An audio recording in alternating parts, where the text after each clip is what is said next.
시청자 여러분 안녕하십니까? 여러분의 보좌관 주식대박 보좌관입니다. 화이팅! 투자는 개인의 판단에 따르지만 이번 영상이 큰 도움이 되시기를 바랍니다. 이번 영상은 12월 29일 화요일 10분 아침 시황입니다. 전일 국내 증시 보면 좀 혼조세를 보였죠.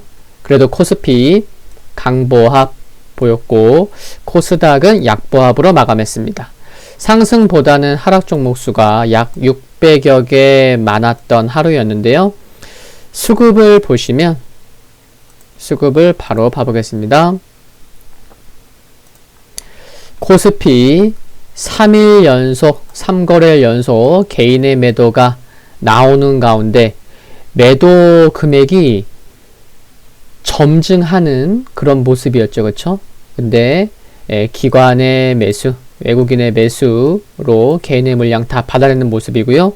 특히 어제 같은 경우는 금융투자가 1조 원 넘게 매수 지속했습니다. 그리고 코스닥 수급을 보시면 코스닥에서도 무려 개인이 9천억 매도를 이제 기관과 외국인이 받아낸 모습입니다. 금융투자의 매수가 단연 컸고 금액은 크진 않지만 보험 그리고 연기금, 사모펀드 등도 매수를 했던 것도 알 수가 있고요. 돌아와서 내용을 좀 살펴보면 영국과 유럽연합의 브렉시트 관련 타결 소식, 또 장중에 트럼프 대통령이 재정 부양책에 서명했다는 보도 등은 투심의 긍정적, 시장의 우호적이었습니다. 다만 국내에서도 확인된 변종 바이러스, 또 어제가 마지막 일이었잖아요. 오늘은 이제 배당락일인데 양도세 과세 표준 확정되는 어제가 마지막 일이었고, 또 배당 기준일 등 이슈로 양시장에서 1조 8천억 원이 넘는 개인의 매도 물량 출회로 혼조세 마감했던 거죠. 배당 기준일 이슈라고 하면 그런 거죠. 오늘이 이제 장 시작하면서부터 배당과 관련돼서 이제 개파락 시작할 텐데 대부분의 사람들이, 모든 투자자가 배당을 받으려고 어제 주식을 산 건 아니에요. 그렇죠? 주가가 또 많이 올라오고 또 배당 기대감으로 올라오면 나는 그냥 배당 안 받을래. 그냥 오늘 팔아야지. 이런 매도세도 있었다는 거죠. 양도세 과세 표준 영향도 있었지만 이와 같은 배당 기준일 이슈도 있었다. 특히 이에 따라 대형주보다는 상대적으로 중소형주 낙폭이 컸었습니다. 삼성전자와 LG전자의 강세 속에 현대차와 기아차가 4일 연속 상승 마감했고요. 주요 아시아 증시는 혼조세를 보였고 환율은 5거래일 만에 1,100원 하회에서 마감했습니다. 뉴욕 3대 지수 모두 상승했죠. 다우 0.68, S&P 500 0.87, 나스닥 0.74. 필라델피아 반도체 지수는 0.2% 하락하면서 소폭 약세 보였는데요. 트럼프 대통령이 9천억 달러 규모의 코로나19 재정 부양책과 1조 4천억 달러 규모의 내년 예산안이 담긴 총 2조 3천억 달러 규모의 예산안에 서명한 것이 투심에 긍정적이었습니다. 또한 브렉시트 합의 및 미국 코로나 확산세 둔화 등이 긍정적이었죠. 다만 러셀 2000 지수는 오히려 하락했음을 보면 대형 기술주들 중심으로 쏠림 현상이 심했고, 또 잠시 후에 보겠지만 2%, 3% 상승한 종목도 여럿 있었습니다. 바로 종목을 좀 보시면요. 애플 3.58, 아마존이 3.5%, 알파벳 2.3% 상승했습니다. 페이스북도 3.59% 상승했고요. 대형 기술주 및 몇 종목의 상승률만 보셔도 아시겠지만 연말 윈도우 드레싱이 시총 상위 대형 기술주 중심으로 유입된 것이 아닌가 하는 생각도 가져볼 수 있겠고요. 특히 애플의 경우에는 여러분 그 아이폰 1, 2가 애플 최초의 5G 폰이에요. 그러다 보니 전문가들은 내년에 5G 아이폰으로의 교체 수요가 매우 클 것으로 전망하고 있는 만큼 내년 역시 좀 기대가 되고 있습니다. 그래서 2015년 수준만큼 아이폰이 내년에 많이 팔릴 것으로 전망하고 있죠.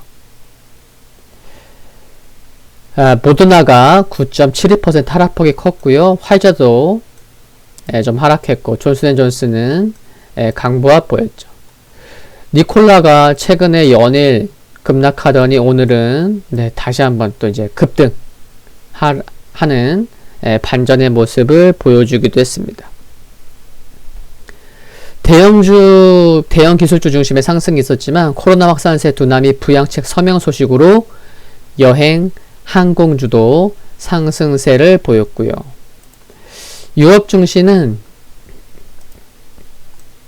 모두 상승했습니다. 영국은 박싱데이로 휴장했고요. 트럼프 대통령의 예산안 서명, 브렉시트 협상 및 유럽에서의 백신 프로그램에 대한 기대감으로 모두 상승했고, 중국 상해지수 강보합 보였는데요. 코로나19 재확산 우려로 혼조세를 보였습니다. 특히 베이징의 경우에는 연말 연시 행사 일부를 취소하고, 대형 연말 연시 행사 일부 취소하고 100만 명이 넘는 주민을 상대로 대규모 핵상 검사를 벌이고 있죠. 요즘 알리바바나 엔트그룹이 말이 아닌데 인민은행, 증권감독관리위원회 등 4개의 금융당국 기관은 엔트그룹 경영진을 상대로 한 예약 면담을 진행했는데 대출, 투자상품 판매 등 핀테크 업무 범위를 축소할 것으로 전망되는 점은 투심의 부정적 요인이 되었습니다. 다만 미국의 부양책 소식은 지수의 하단을 지지해주는 역할을 해주었고요. 유가, 금 모두 하락했는데요. 유가는 오펙 플러스에서 1월부터 50만 배럴 증가 우려로 하락했고, 금 가격은 미 증시 및 달러 강세에 소폭 하락했습니다. 오늘 존슨 레드보 소매 판매 지수, 또 주택 가격 지수 발표될 예정에 있습니다. 지금 보시는 지수는 다우 산업 지수입니다. 어제도 말씀드렸듯이 21선까지 하락했는데 이틀 연속 캔들상 양봉이지만 흐름 견조한데 전거 좀 돌파하는 좀 상승이 나오면 좋겠다라는 말씀드렸는데 또 갭 상승도 나왔고 좋은 모습 보였습니다. 이 정도의 윗골이면 길다고 볼 수 있는 윗골은 아니고요. 흐름 괜찮고요. S&P 500 다우보다 윗골이 길지 않고 갭 상승 나온 모습, 신고가 나왔습니다. 흐름 괜찮고요. 역시나 나스닥은 캔들상 음봉이지만 갭 상승 나왔고 종가 장중 기준으로 모두 신고가 기록했죠. 다만 필라델피아 반도체 지수는 갭 상승 나왔었지만 좀 밀리면서 시가들이 밀리면서 5일선과 21선이 지금 거의 만났습니다. 그래서 지금 캔들이나 주가 흐름을 보면은 크게 하락하기도 어렵고 좀 상승도 좀 제한적인, 그래서 필라델피아 반도체 지수만을 놓고 보면은 뭔가 한번 좀 세게 나올 수도 있고 뭔가 이제 방향성을 좀 탐색해가는 흐름이 지속 나오고 있는 상황인 것 알 수가 있습니다. 금일 국내 증시 포인트 말씀드리면, 금일은 배당락일이죠. 그래서 장 초반에 배당 수익률만큼 시초가가 하락해서 출발할 전망인데 이후 하락분을 얼마만큼 회복하는지가 중요할 것으로 생각을 합니다. 다만 전일 양시장에서 개인의 매도 물량이 많이 출회된 것을 메이저가 받아냈음을 보면 수급에서는 개인이 다시 매수로 돌아서건 아니면 메이저의 매수가 좀 더 이어지건 간에 수급에서의 부담은 제한적이지 않을까 하고요.